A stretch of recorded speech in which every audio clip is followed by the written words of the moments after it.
welcome to this divine space, the time of the week where each one of us is so eagerly looking forward to learn, to see, to have a darshan of Gurudev, to listen to his teachings.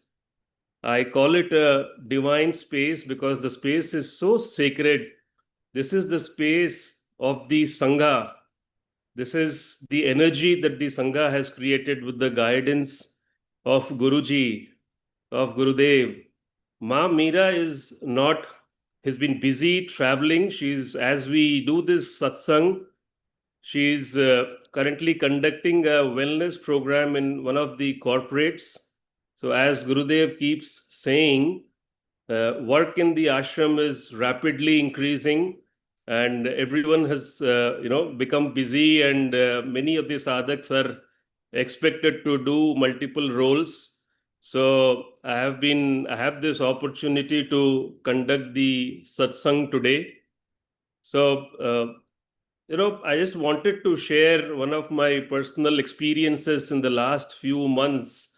That knows the way we always feel that silence is the absence of activity, but what I've experienced is silence is not the absence of any activity, but silence actually allows you to be present, and silence actually allows you to come back to yourself. So I think those are the moments of silence are the profound moments where you are in a position to listen and receive a lot of things.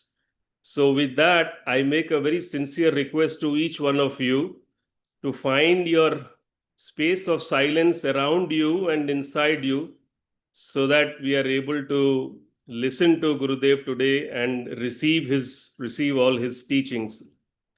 With this, let's initiate the satsang by inviting Ma Tarini for the invocation and help all of us to settle down in silence. Ma Tarini.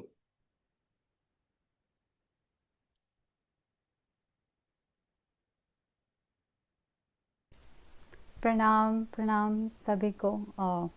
Yeah, namaste to everyone. My sound is clear. Yes, Ma Yes, Tarini. great, thank you. So, let's start with this invocation, this satsang. We all may close our eyes and listen to this beautiful invocation, which is a timeless longing of every seeker, a prayer that naturally arises in us to move from unreal to real, from darkness to light, and from limited sense of self to the immortal truth within. So every question we bring to satsang is born from this sense, same intentions. So please, let's again check ourselves. Take few deep breaths.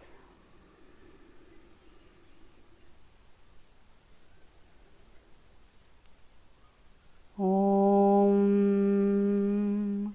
Asato Ma Sadgamaya Tamso Ma Jyotirgamaya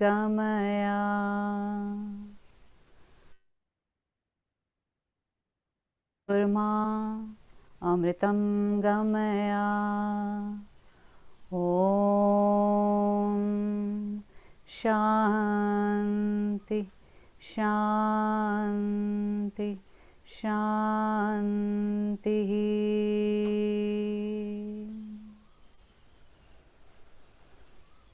Om.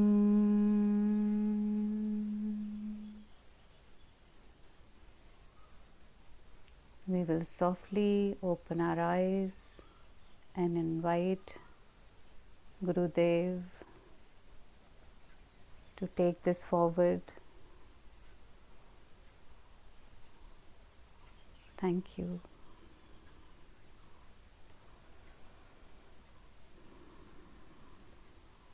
Namaste, everybody, and welcome to this satsang. Thank you, Matarini, for setting the energy for all of us to enter into this satsang. And I'm delighted that Srinivas is today uh, is going to be um, asking the questions on behalf of the sadhaks. So after many days of travels, finally, uh, we're back in the mountains. I'm back in the mountains in the ashram. Um, and I was in central India, I was in North India, and the heat is really increasing. Um, it's such a joy to be back in the ashram in the mountains where, well, heat is increasing, but the space, I think, cools you down. So very happy to be here. And now let's begin the satsang today. We couldn't do satsang last week. Um, I know we all missed this space. So let's immerse into today's satsang. Ji, Srinivas. Gurudev, the first question is from Shilpa ji from the US. Pranam Gurudev, while watching one of your videos on Guru Urja, I felt a surge of intense energy passing through my eyebrows. Ever since, whenever I watch your videos, I'm unable to continue because I feel too much energy entering my body through my head. Why does this happen? Hmm. Mhm. Srinivas, first of all, is my audio clear to you? Yes, yes, Gurudev, it is clear. Okay.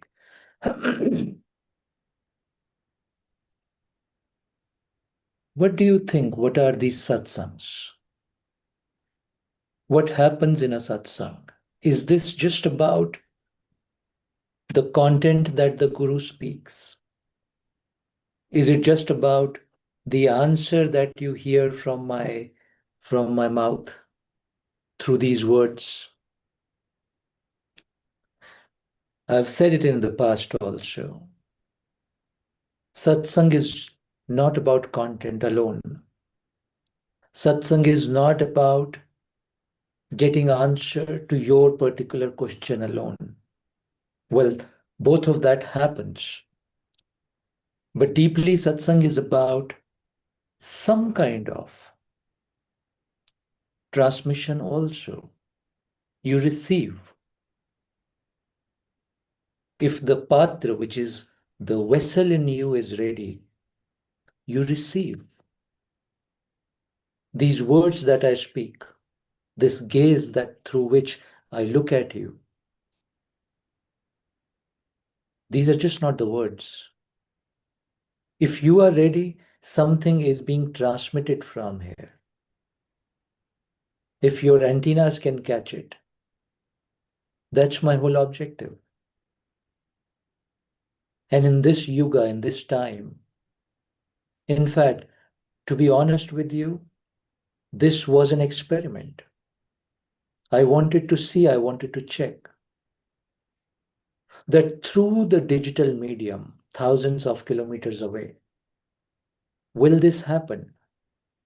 I knew it internally, but I wanted proof of that. You see, I'm also a scientist.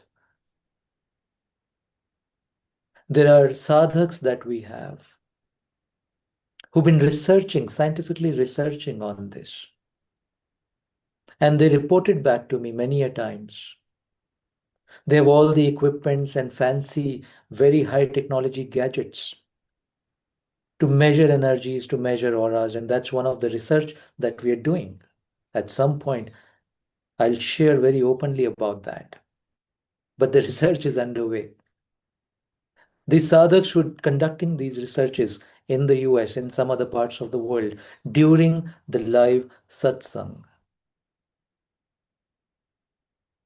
Their equipments, their technology, their instruments are reporting very high intensity of transmission. Will also, as I said, We'll write some papers on it because to the world we want to show and prove that life exists beyond five matters. There's something called Chetana, consciousness, energy, which transcends through these five elements, these five matters, the Panchabhutas. It can go beyond that. So they often report back that during the live satsang, their instrument measure profound wave of energy emitting from this space thousands of kilometers away. The instruments are noting that. That's the reason. So this research, this experiment that we've been doing has proved now satsang is just not about content. Guru is just not speaking about the words, answers to your questions. While that is happening, there's something profound underneath is going on. And through a lot of questions that we get a lot of these kind of questions. It is a proof that you're patra, that you're ready to receive. There's something open in you to receive. You're not only listening to this from as an intellectual process. There are two parts of every satsang that's happening. One is listening to the satsang as an intellectual process. The other is receiving the presence, the energy that's being transmitted from here. So listening and receiving. Your question proves and says that there's strong receiving that's happening at your end. I'm very happy to note that. And I'm seeing hundreds and thousands of people are reporting back that they've started receiving something beyond the listening process. That's the whole objective. Because there's a possibility that what you listen, you forget if you don't do chintan manan on that, if you don't do contemplate on that. But what you receive, the way you said in the question, strong surge of energy you feel and vibration on the third eye, etc. If you receive, then that becomes part of you. It's gone inside into your cellular system. That's how transformation happens. But because you're reporting that the surge of energy is so much that you're unable to watch, and this will happen more and more during the live process.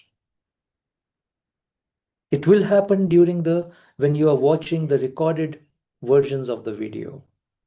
It will happen during that time also, but the intensity will go down. During the live, you will receive it much more. That's the reason I'm doing these live satsangs. We could record them and send it to all of you. But I want to make this process high intensity.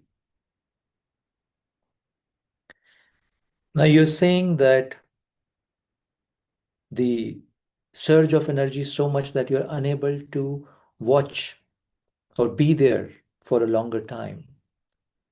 This is an indication that while some parts of your system are open to receive this, more work is needed. As I said earlier, you please just don't listen to this unless you implement what you're listening in your life. In a yoga, Patanjali Yoga Sutra, there's a step called Dharana. And from Dharana, you enter into Dhyana. So unless you do the Dharana of this, Dharana means how do I say Dharana in English? So what you listen, what you receive, you do contemplate on that and you start to hold it. Any sutra that you get in any of the satsang that hits your heart, you hold that sutra. You make it a point to implement that sutra into every conversation, every part of your life. That is how the sutra will start to unfold itself and will prepare you more to receive. I'm here. Please receive this. You are in the form right now. I am also in the form. Through form, this receiving can happen much more deeply. Make use of this opportunity. But as I said, only listening will not do. You've got to contemplate on that, and then you have to implement the sutra in your life. So please understand the process. A, listening, largely intellectual. B, receiving. If your heart is open, if your system is open, if there's shraddha in you, reverence, devotion in you, then receiving will happen. But now with receiving, third, a process of inner transformation must also happen. Only then all this will get aligned. And for inner transformation, you have to do dharana. Hold the sutra that you get. Contemplate on the sutra and see in whichever situation, whichever dimension of your life, you can start to live the sutra. You have to live the words that you're receiving. You have to live this energy that you're receiving. And living means what? How do you live a sutra? Let me tell you that also. You live a sutra when the sutra starts to get embedded in your thought. So which means you contemplate on that, you do think about that. You just sit and think on that particular sutra, on that particular subject. That's how the sutra gets embedded.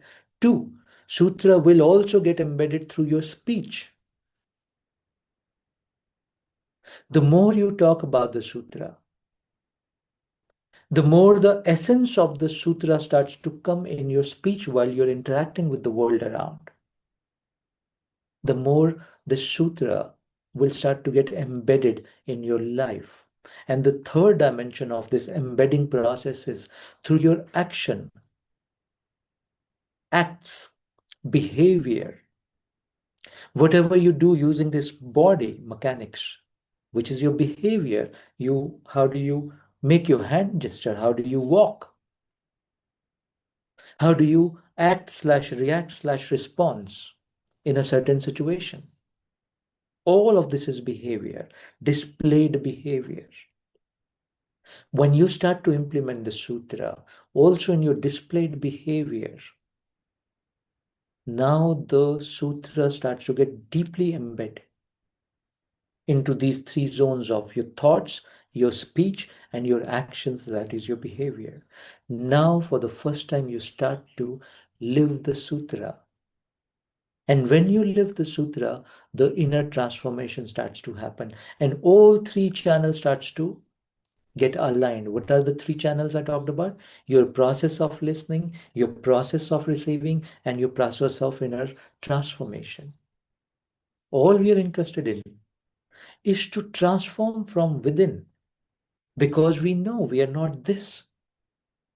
This behavior, this speech, this level of thinking that you conduct in the world is all borrowed from the outside. It's all impressions that you've gathered from outside based on so many experiences that you go through in life. That's not you. You're very pure inside. But there are layers of these covering based on the impressions that you've gathered, accumulated from outside. What you call yourself is nothing but the gathered impressions. Since childhood, you've been gathering these impressions. These impressions, what we start to feel is we are, but we are not these impressions. When you enter into the spiritual path, what essentially starts to happen? One by one, these gathered impressions, accumulations of these tendencies start to dissolve slowly, because in the spiritual process, in the satsang, in the presence of a guru, you start to get glimpses of the dimensions of your own truth. Even a small glimpse of your own truth about this life, dissolves many layers of these impressions. This is what we call the process of inner transformation. So that slowly you come back to your real self, who you really are. Because all these impressions are the baggage that we are carrying. Baggage. These impressions tire us. These impressions make every moment of our life as a repetitive process. These impressions have cut ourselves from the nature, from the world all around. We feel lonely, we feel secluded, we feel alone because these impressions have cut us from the rest. So the flow of this river of oneness is shattered. Instead of a river, we become a stagnant pool of water. And that's the reason of our all dukkhas, all suffering. Buddha talked a lot about suffering. His entire work was on suffering and to find the way to move beyond the suffering. But the question is, what is this suffering? Well, there are so many definitions, but at the core, the suffering is because the river unknowingly, unconsciously has cut itself and has become a stagnant pool of water, disconnected from life all across. And why this disconnection has happened? Because of the layers of impressions. All impressions. You want to do something in your career.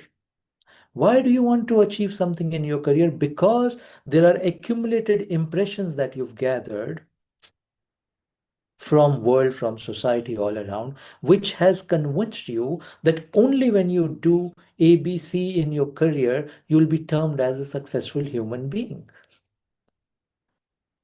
Without looking inside in your heart that who you really are, what do you really want from this life? Meaning, how do you experience, how do you want to experience this life? The whole idea is, how do I want to experience every little moment of my life? But if every decision, every act is governed by the impressions, then I'm cut from the flow. Then I'm not living what I'm supposed to live here, what I want to live here. Then all I'm doing is trying to create or shape my life based on the gathered dreams, gathered impressions. Please understand, even dreams I'm calling gathered dreams. They're not your dreams. They've been imposed on you by the structures all around. You don't even know what your dreams are. Yeah, that's the process. We have to cut all this noise, come to our core, and then talk to the self, saying, what do you want? How do you want to live life? What's your inner truth? That's how slowly in sadhana you start to get stationed on your inner truth. Then every thought, every word, every action, every decision emerges from that source, from that station of your inner truth. That's how conscious beings live their life. Not chasing, but contributing. Think about this. Now, on the practical level, if you're unable to handle this surge of energy or this level of transmission, but you still want to follow the path and be connected, well, practical solution, switch off the video and listen. Because through the eyes, a lot gets received, a lot gets transmitted. Yeah. Not able to handle it, switch off the video, close your eyes and just listen to this. And let every word do its work in you. It's like only the words, not visual, will reduce the intensity of it in your experience. In your experience, that might help. And with that, as I said, purify the patra, purify the receiver more. Because in an ideal scenario, this must not happen. In an ideal scenario, when you look at me, when you listen to these words, when you experience this presence, a surge of energy must happen, but in a very joyful, contained way. You follow what I'm saying? As if I've got everything that I wanted in life. Recently, there was a gathering, a satsang gathering, and some very deep sadhaks for the first time who had heard about me, who had watched some of my videos, who attended some of the satsang. They wanted to experience the presence in person. So there was this gathering. This happened, I think, about 3 weeks ago. Why I'm talking about this? We're talking about it. So in that gathering, there were sadhaks who are 30 years in their sadhana, 40 years in their sadhana. In the sadhana, they've purified their system very well to receive. In that 1 hour or 1.5, 2 hours, whatever that time was, the receiving was so full in them.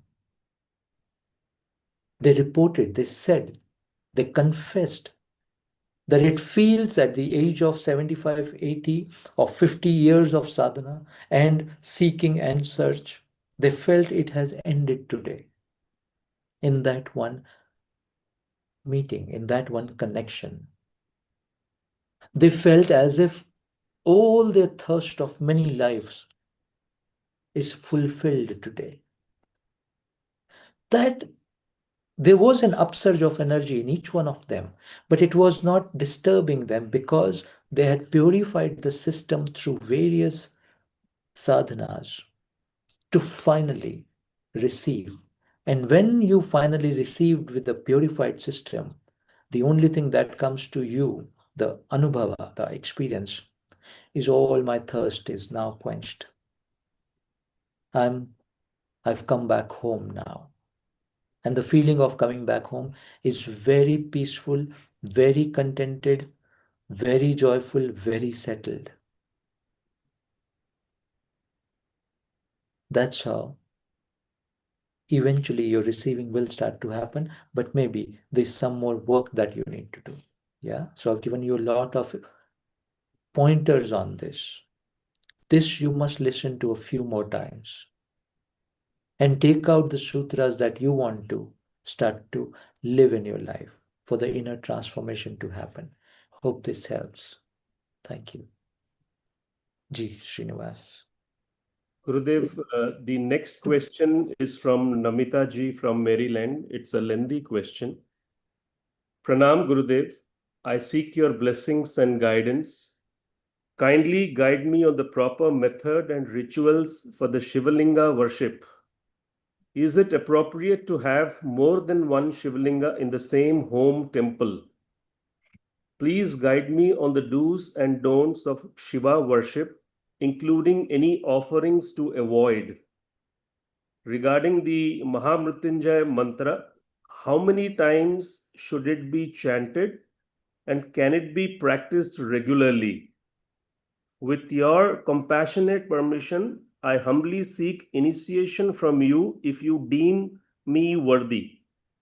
I remain deeply grateful for your guidance and blessings. Good you asked that question because I get a lot of such questions. What is the right vidhi, right process to do this or that, etc., etc.? Do's and don'ts. I must tell you a story. Once there was this family who was very religious family. Father would wake up at 3 o'clock, go to the river nearby, get water from the river. There was a Shivalinga in their home, there was a temple in their home. He'll pour the water, do the abhishekam of Shivalinga, chant all the mantras required, and do everything in a very Vedic process way. So was the mother of the house. She will also join the husband, and they will do this in a very Vedic process way. And in the house, there was also a child. While the mother and father are doing all of these elaborate rituals, very beautiful, elaborate rituals, this little boy will just go out of the house Little boy. He can't pluck the flowers, the beautiful things. He's a little boy. So whatever the fallen leaves are there, leaves that have fallen in the night, he'll just pick up those leaves, clean the leaves with his own cloth, whatever he's wearing, his shirt or whatever. He'll just clean every leaf, go to the Shivalinga, talk to Shiva, and explain the whole story. That today I went to that tree, there was no leaf. So I had to go far to the other tree and I found a leaf. I didn't like that leaf. It was all soiled. Then finally I found a leaf. This leaf I really love. I think you should also, you will like this leaf. He'll talk to Shiva and then he'll offer this leaf, just a simple fallen leaf to Shiva. Many days passed. And father and mother kept telling the boy that this is not the way. You do not offer the fallen leaf to Shiva. It's not right. And when you sit, you sit in a proper way and then only you offer your puja, your prayers to Shiva. Not just you don't even take a bath in the morning. The moment you wake up, you just run out and you just want to get the leaf. This is not the way. Few days like this pass. They kept trying to teach him all the process. The boy will just not listen. He will follow this only. After many days of this, one day, while three of them were, sleeping in the house in the night, suddenly there was a big flash of light in the house. Shiva appeared. Both husband and wife, man and woman, they were scared to see this phenomena. Child is nicely sleeping. Shiva went to the child, woke him up. And the child woke up with absolute freshness, saying, so you've come today, you've kept your promise. So they had a deal. The boy, whenever he would offer the leaf, he had a deal with Shiva. He would just tell him, no, you have to come. You have to come to me. I want to talk to you. I want to see you. Please, you have to come. And in his mind, Shiva has agreed to the deal. And so on that night, while father and the mother are very almost scared to see this phenomena, the boy is just joyful talking to Shiva there. You've kept your promise. I knew you will come. You understand what I'm trying to tell you? Divine Shiva is not interested in your elaborate processes. He's really interested in your purity of intention and your full presence there. That's all he's interested in. How many times you chant a mantra, what is the vidhi process that you do to do the abhishekam, etc., is good. He is not interested in that. I'll tell you another story with this. Once this happened when Ramakrishna Paramahansa was still in body. So once they were all in the Kali temple, and one of the devotee who used to say that he loves Kali and he wants to pray to Kali in the presence of Ramakrishna. So Ramakrishna allowed him, Ajo, let's pray together. So this man who's almost like a priest is praying to Mother Kali. Ramakrishna is sitting at the back. He's not even chanting a mantra or doing anything visible, which can be termed as puja or prayer. He's not doing anything visible, but he is in his own bhav, inwardly connected to Kali. In a few moments, he actually hit this man from behind and told him, Tumhe sharam nahi aati? Aren't you ashamed? The guy said, what happened, sir? He said, you've been telling me that you want to pray to Kali in my presence, and today I've brought you to pray to Kali in my presence. You are in this sacred shrine. You are in front of the mother. And you're still thinking about your shop right now. about your profits and about all the stuff you're thinking about that. This man was shocked. How could Ramakrishna know that he was thinking about the shop right now? But he got the lesson that Kali is not interested in your elaborate devotional or whatever processes that you follow. You follow a process that you've learned very beautiful. But if you follow any great process, detailed process, but there's no bhav inside, there's no purity inside. I'm using two words: purity of bhav and presence. Let's say you have purity of bhav, but you've not present there. You're doing puja archana, suddenly your mind goes into your family business, you're this thing, you're that thought. You're not present there. Puja is not happening. Rituals are happening. Prayer is not happening. Without presence, there is no prayer, only words. Without presence, there is no chanting, only words. Without prayer, there is no puja happening, only process happening. We are today here. I said earlier also, be present completely. Be like that innocent child who believes Shiva is seriously, really residing there as this form called a Shivalinga. For him, this is not a stone statue. For him, it's living Shiva sitting there. That's how he connects to the Shivalinga. Just imagine, someday you're sitting in front of Shiva. And all you're doing your puja archana and all of the elaborate processes which you think are the right processes, you're just doing that. He's sitting in front of you. You're not even sitting just quiet to receive his full presence because you're busy in whatever things that you're doing. You're following what I'm saying. I am not against ritual. Rather, I believe rituals are important. These processes are important. They're a way to connect you to your Ishta, to the source of the energy of the Ishta. They're very important processes, but please don't get drowned in the process alone. Understand what is essential and what is not so essential. So in this, the most essential thing is your purity of intention, which is bhav. B, your presence. If that's not there, nothing is happening.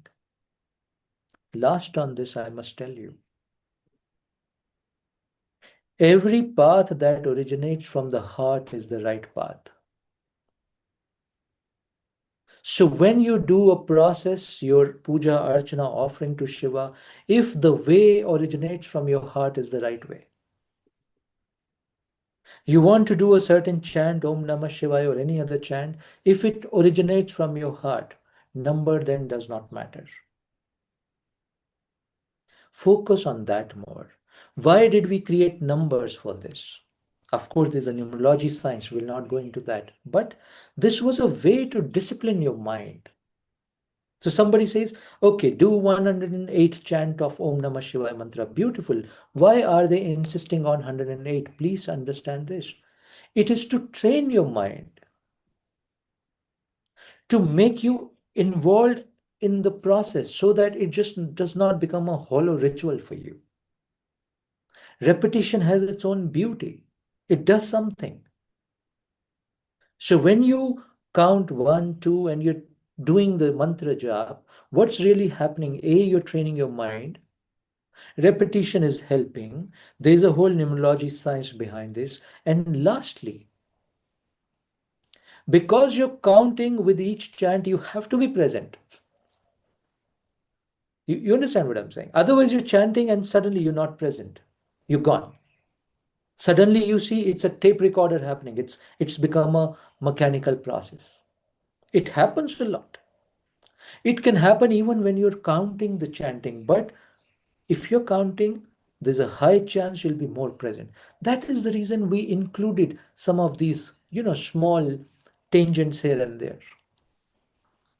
But unfortunately, now what I see is happening, we're all getting stuck with do's and don'ts because we are fearful that I must not do anything wrong in the process.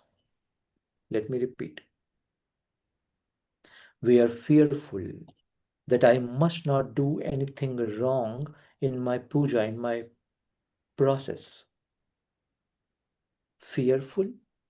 You're approaching your source, your Shiva, with fear. It's like you're approaching your deepest beloved with fear. Because if there's fear, there's no love. If there's fear, there's no devotion. If there's fear, there's no bhakti. There's no shraddha in fear. You understand what I'm saying? Please look at it carefully. Do not get obsessively entangled in do's and don'ts. Remember the story of the child. And if you really know Shiva is sitting there in the form of Shivalinga, automatically you'll do everything with deep reverence. You follow what I'm saying? It's the most sacred being of your life sitting there. Will you do anything which is not right? I'm asking. No, you will not. Even if you don't take a bath, but you will still go into that temple with all inner bath, all inner purity. And that's what is needed. That's what is needed, not just the outer bath. You see the aghoris. They are covered in the ash of Shamshan, burning ghat all the time. Who's concerned about bathing? They feel they are closest to Shiva. Maybe they are. Because they've cracked one formula, at least one formula. Is that this is what you are inside is what Shiva sees. What you are outside, Shiva is not interested in that. What you're doing inside, Shiva is interested in that. What you're doing outside, Shiva is not interested in that. That's the whole game, right? So if you feel the sacredness of Shiva really sitting there, you will do everything that your heart says, feels is right. And always remember, again, I'm repeating, every way that originates from the heart is the right way. Every way. All right? Stay with that. Because there are a lot of things that we've accumulated. We forgot to look at the fact of our presence and our inner purity. My recommendation is work on your presence and your inner purity. Then whatever rituals you feel right, you feel heartful about, you feel connected to, you please perform the rituals, right? So stay with this. Do first thing first. And first thing is presence and purity. Yeah. Approach your Shiva with this and see the magic then. Hope it helps. Thank you. Ji Srinivas. The next question is from Harsha ji. Revered Gurudev, how important is Vastu of a home? Does Vastu help overcome karma? If someone's home Vastu is corrected, can it overcome or override her karma? Okay.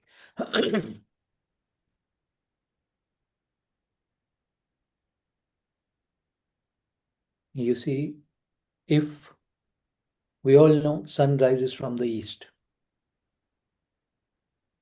and with certain change in the degree of the sun, the season changes. Between winter and summer, sun rises in the east, but few degrees change. Just the change of few degrees bring a very different temperature on earth, very different season on earth. Just the change of a few degrees. What does it tell you? That alignments are very important. Every change in some degree will change the season somewhere else. 2-degree change in the sun movement changes the temperature on Earth. Every few degrees will change temperature on Earth, every few degrees of change in the sun. This is how winter, summer, and seasonal change happen. Just a few degrees. Which means, and your house is what? Your house is a geometrical architecture. It's all geometry, which means degrees. If the whole cosmos is working on alignment and degrees, and change of degrees, something profound change happens. So the same process, same formula, same philosophy, same principle applies everywhere. There's deep research happening on this. In the English version, we call it sacred geometry. Hindi version, we call it yantra. It's all geometric designs which play with the energy. Please understand what's happening here. Form interacts with energy. Energy interacts with the form. How you create the form is super important for how the energy reflects or communicates with the form. Yes. So when you sit in sadhana, in dhyana, if you look at your geography, your angles at that time, you basically sit and you form a pyramid. Correct? That's how we sit. Why don't you do sleeping or dhyana when you're lying down? Why do we say keep the spine straight? Because the pyramid is getting formed. Why the formation of pyramid is important when you're doing dhyana? Because of the flow of energy. The channel has to be straight. Flow of energy from the cosmos to you and upsurge of energy from your Mooladhara to your Sahasrara. Both movements are important. Correct? How does this movement happen? When a particular form, particular shape gets created. You follow what I'm saying? I'm talking about shapes and geometry right now. Why Shivalinga is usually in a cylindrical form? Why nuclear reactors are in the cylindrical form? Because that shape of a nuclear reactor, which is also the shape, I believe they took this shape from Shivalinga.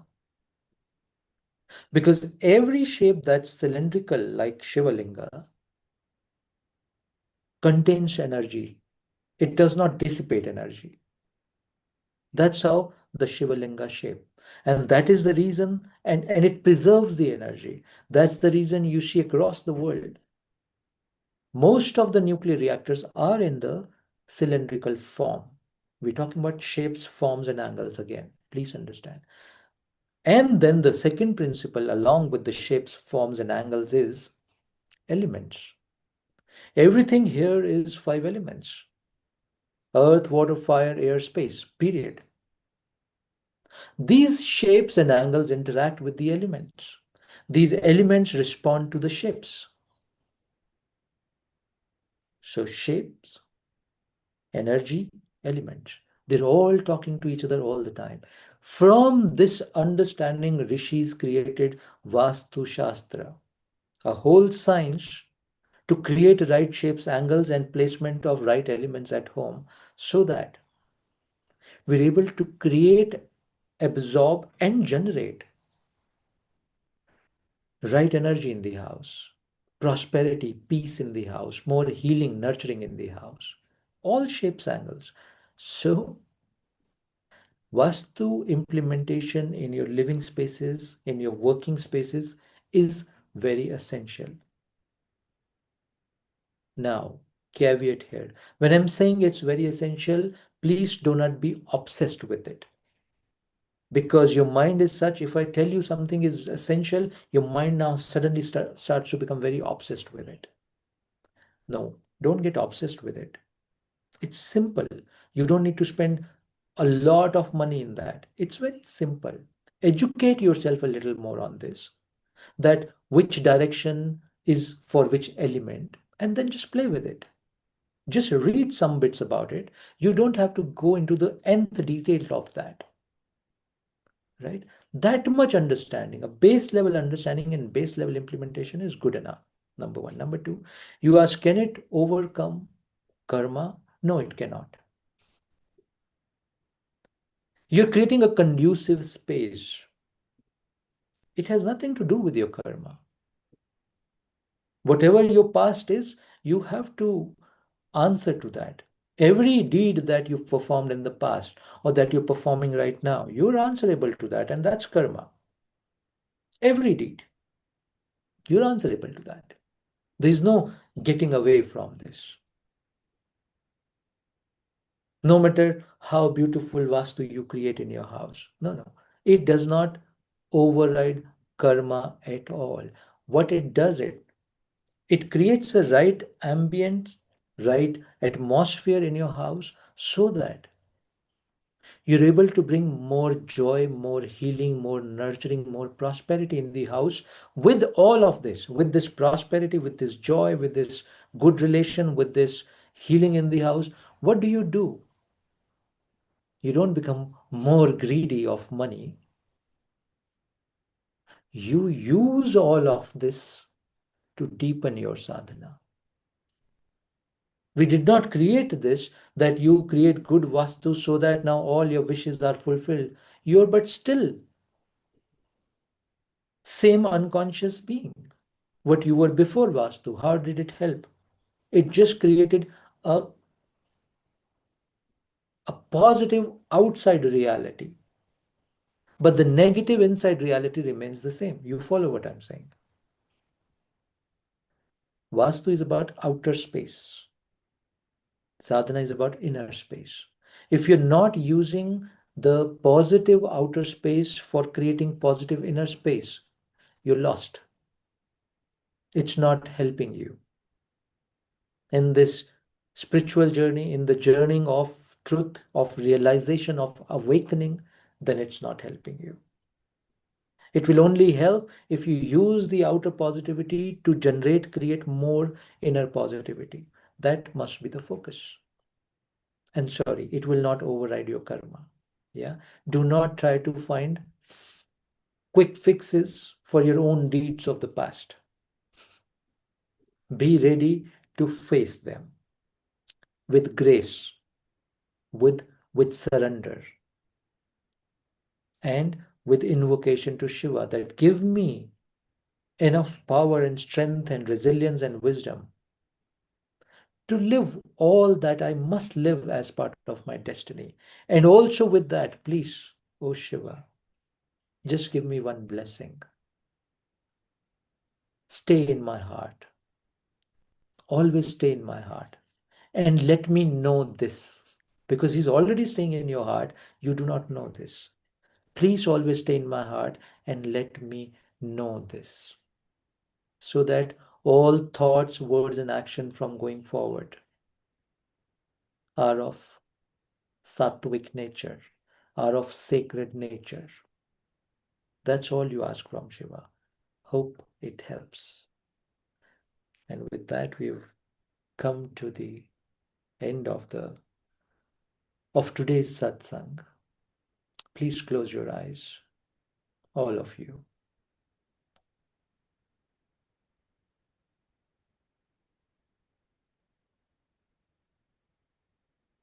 Keep your spine straight.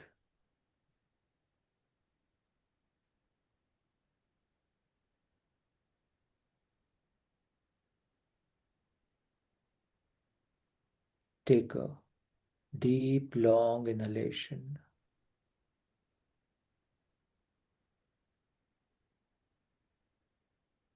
Slowly release it. One more deep, long inhalation. Slowly release it. And one more deep, slow, long inhalation. Slowly release it.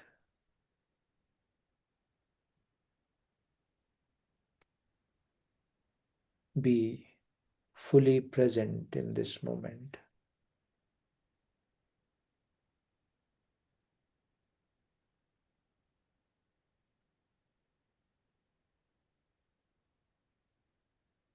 No movement in the body.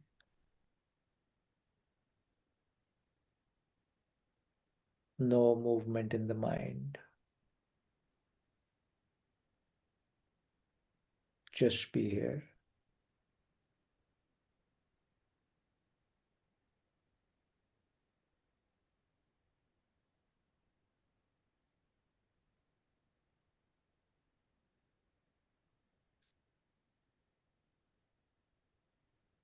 Absorb the essence of these words.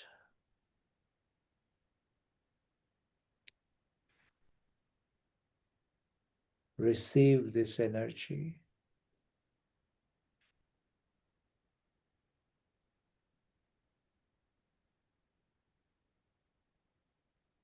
Receive this presence.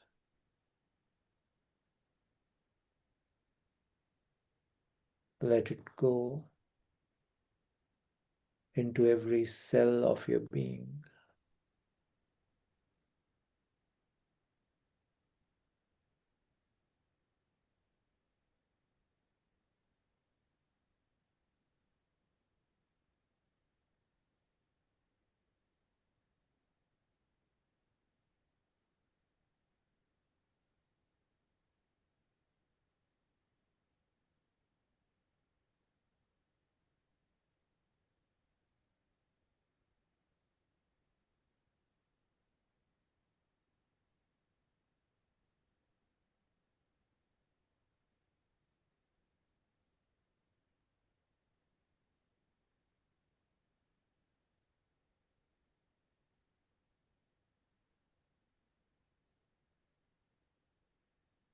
Take a deep, long inhalation.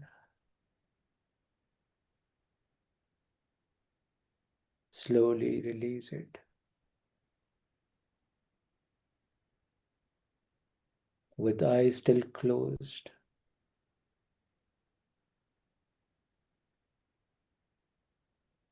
pay your reverence to all your gurus.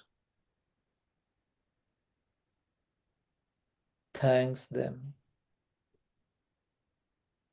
all your gurus, all the teachers,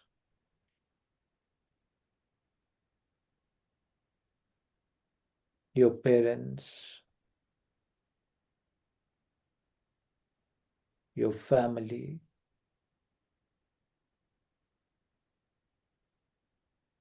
all your friends. They've all helped you in some way or the other to be on this path. Thanks, everybody. And finally, with a smile on your face, bow down to your Shiva, to Ma Adi Shakti, to your Ishta. It's their blessings that we are here today. We are connected today. It's their blessing. And with a smile on your face, smile of joyfulness of receiving their blessing, slowly open your eyes. Om Tat Sat. Om Tat Sat. Om Tat Sat.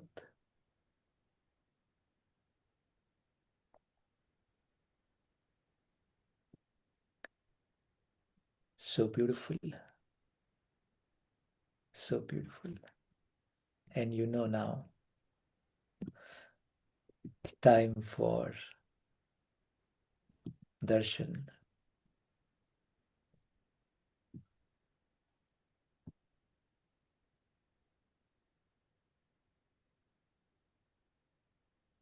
I don't want to take names today.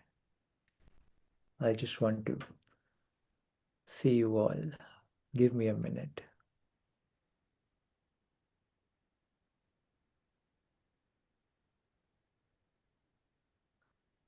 I said I don't want to take names, but when I look at your face, I can't stop telling you that I'm seeing you, Hina Patel. That I'm seeing you, Amina. Rajesh Sinhaji, Jayesha, Shikha, Dr. Neeta, Monica Chandra, Bhanumati, Bridget, Drishti, Zair, Ashok Agarwalji, Dahlia, Atul,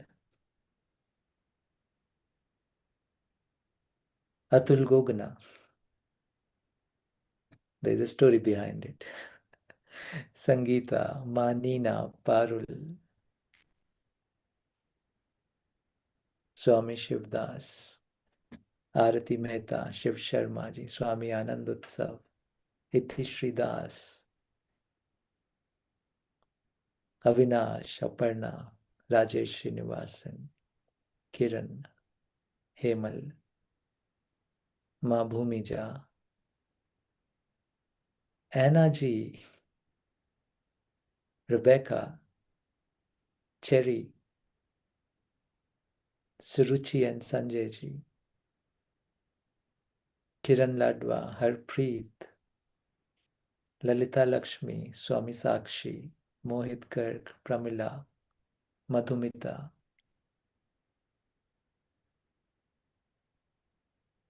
Becomes difficult not to tell you that I am seeing you. Monica Chug, Anjali Garg, Santosh Agarwal, Reena Swami, Anand Vivek, Preeti, Ma Karuna Shakti, Sadhana Rai, Sonali Chand, Prasanna Mishra, Dr. Hina Trivedi, Sunil,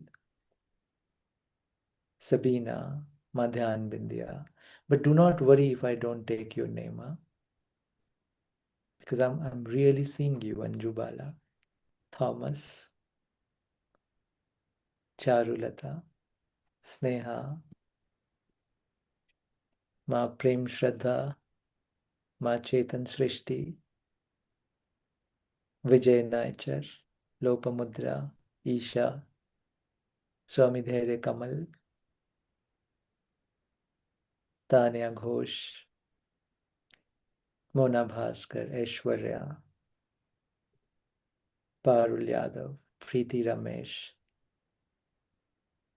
Sabita Acharya, Swami Samarth Kirti, Ma Tanupriya, Swami Shraddha Kirti, Jayanand, Swami Kevat, Sabita Acharya, Archana, Jinal Ben, Reena, Indu Malik, Anjali Sachdeva.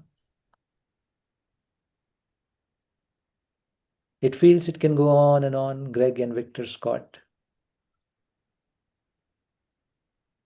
Meena, Barbara, Acharya Prem Shalmali, Santosh, Gopal Malhotra, Rachna, Ankur Tandon, Dr. Bansuri Patel, Geeta Jay, Arun Malhotra, Swami Soham Sadho, Dr. Hema Vyas, Rashmi Gupta, Mandeep, Stephanie, Rituparna, Swami Sattva, Nikita Bhutani, Anuradha, Suchibaga, Vasudha, Mike Rios, Harsh Patel, Swami Hridayveer, Swati, Rehmat Meher, Shyam, Smita, Mukund, Sutapa Das, Deepak, Sadhana Tiwari,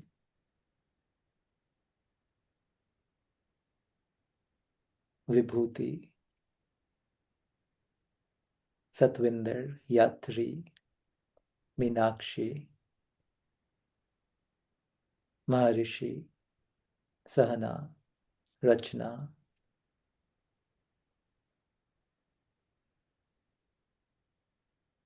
so many beautiful faces, awakened faces. I feel we will meet in person also very soon, as and when it happens. We'll see you next Sunday. Stay well, stay blessed, stay in inner Ananda, and stay connected with each other. Om Namah Shivaya. Om Namah Shivaya. Om Namah Shivaya. Thank you, Srinivas. Over to you. Thank you. Thank you so much, Gurudev.